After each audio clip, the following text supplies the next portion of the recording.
Welcome to our channel. Today we how to enable structured data with schema.org for SEO, detailed guide step by step clearly. Open your preferred web browser and navigate to schema.org. Familiarize yourself with the various types of structured data available on the site. Identify the type of content you want to mark up, such as articles, events, or products. Select the appropriate schema type that corresponds to your content. Read the detailed documentation provided on schema.org for your chosen type. Determine the essential properties required for your selected schema type. Make a note of any optional properties that may enhance your SEO efforts. Use a code editor or Google's structured data markup helper to format your structured data. Begin crafting your JSON LD, microdata, or RDFA code snippet based on the chosen schema type. Include all required properties in your schema code. Add any optional properties that will provide additional context. Test your structured data code using Google's Rich Results Test tool. Paste your schema code into the HTML of your web page, ideally within the head section. If using WordPress, consider utilizing a plugin that simplifies structured data implementation.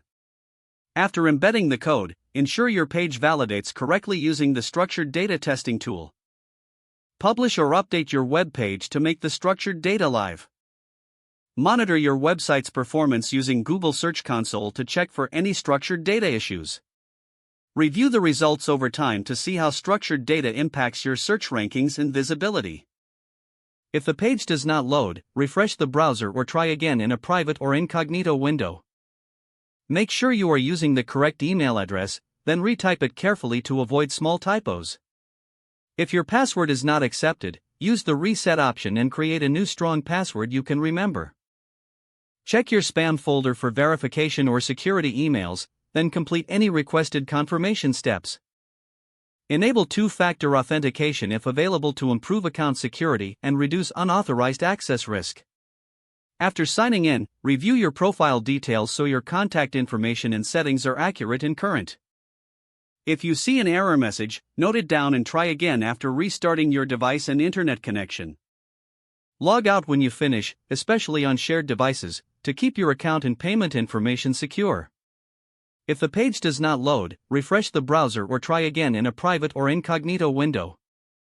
Make sure you are using the correct email address, then retype it carefully to avoid small typos. Don't forget to like this video and subscribe to our channel for more step-by-step tech guides.